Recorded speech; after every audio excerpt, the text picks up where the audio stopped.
We're here at Villa Erba at the BMW Art Car Special Exhibit with Tom Polzinski, who is the BMW historian for Classic for the USA. Glad to be here. Glad to be able to show off two art cars. All right, last year we had a few others. There are 20 in total.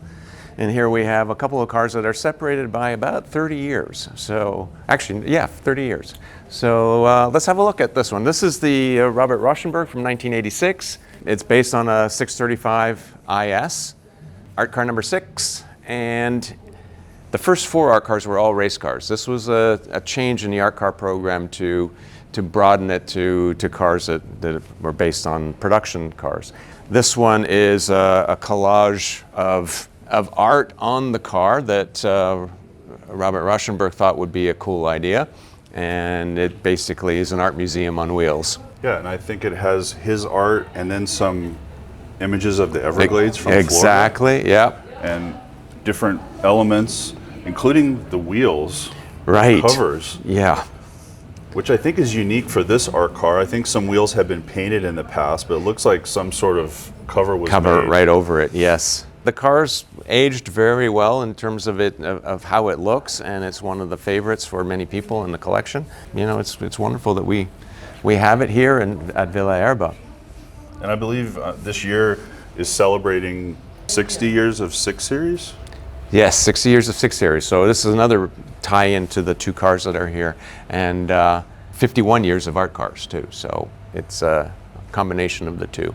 And I believe in the 20, there's I don't know if it's 50-50 split, but it is race cars like you mentioned, and street cars. So do these cars start out as a production, just body in white, like a race car would be, just a street version, or is this pulled from the production line? This would have been pulled from the production line, yeah, and just designated to become an art car, given to the artist would have received a maquette, which is a small version of the car, and then done the art on that, and then it would have been transferred onto the car.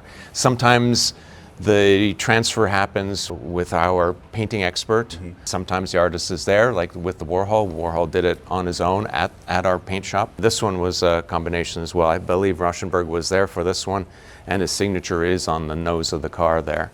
Which is similar to the Warhol car, I believe. Yes. The fact of signing it. Yes, exactly, yeah. Most of the cars are signed, and yes, this is right on the nose. The other car we have here is one that was a bit controversial when it came out, mm-hmm. I have to admit, done by Paul Baldassari.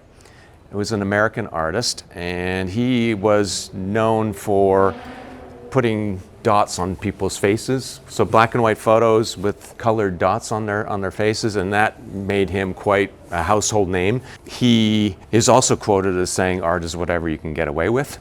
So it is interesting. This car was done to return back to racing. It's a 6 Series, it's a M6 GTLM, raced at the 24 Hours of Daytona in 2016. Yeah, and I believe this was basically debuted at Art Basel in 2016. Correct, sorry, it raced in 2017. It was displayed in Art Basel in 2016, and that was wild. So Bill Oberlin was there, he was one of the drivers. Paul Baldassari was there, and at that point in his career, he was quite aged and quite frail, and we had to really be bouncers and keep people from mobbing him and mobbing the car. He's a superstar and a very well-known artist. And what's interesting, some of the details on the car. So he lives in LA, or lived in LA, and the car was going to race in the U.S. So it had to be done in the U.S. And it's one of the very few, if not the only, art car that was painted in the U.S. So it was done at BMW's facility in Oxnard, California, and he and his assistant came in with the design they had done and applied it to the car. Right on the side of the car it says fast, but if you look closely, it's done with paint. It's not done with foil. It's one of the few pieces of art that he has actually signed. He signed on the roof. Yeah, really cool. Yeah, and then you see his typical dots and lines and bright colors that are on the car. When you say it raced in the 24-hour, right? You don't mean a copy of the car. No, this exact car. Yes, this which car. A lot of people, I think right. It's a trick. with that. Right. So when you race in endurance racing, you have to make extra bodywork, right? So there were 2 sets of bodywork made for the car, the whole thing, roof, everything. The race itself had a long period of rain, which actually helped us in performance-wise. Alexander Sims was one of the drivers, and he's an amazing rain driver, and he was faster by 30 seconds than everyone else on the field. Wow. So we were quite a ways back, and he got us back moving forward, but the car was really filthy. And actually we went back to the artist at the end and said, is that how you want it to remain? Because we could certainly preserve it in that condition.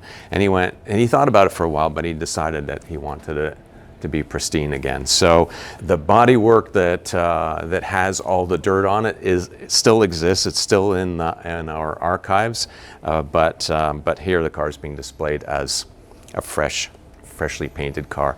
And you'll notice the dots on the nose. They may look like, when you see it from far away, you don't realize it, but they are hand painted. So is the yellow up the front. I'll point out that the wing was one of the few things that we had to fudge a little bit, because the rear wing on a race car, a modern race car, is extremely important. So this wing is actually painted, but when we raced it, it was a foil version of the painted wing, so that it was absolutely smooth. And that's the only thing we had to do just to be able to race. And you mentioned that because it affects ultimately the aerodynamics and the way the wing works. Even right. The painted surface yes. versus the wrap or the foil. The roughness of the painted surface was an issue, right? Then, because it's a race car and Paul wanted to do certain things, when you race an IMSA in the GT Pro category, your end plates on the wings are supposed to be red. Well, John wanted them yellow, and so we had to get special dispensation from IMSA to be able to do things like that. And moving the sponsors down to the bottom, all sorts of little details that make the functional part of the race car work with our partners, but then being true to the art that Paul Baldessari wanted to do. I think it's already a challenge to race and to get the car passed to race inspection, and now you have sort of a marketing and art inspection, so to speak. Sure, so it's tough to do that. For me, this one is really special because I was there during the planning of it. I had to help with the negotiations on end plates on wings, and as well as help coordinate the actual production of the art on the car, and then the launch, and then the race at the end. So this one's really close to my heart. Paul Baldessari died, unfortunately, just a couple of years after it. He didn't come to the race, but some of his team did, and they loved to see the art in motion. And certainly it was something that he enjoyed doing. He was really fun to work with, and here we have this wonderful piece of art from him.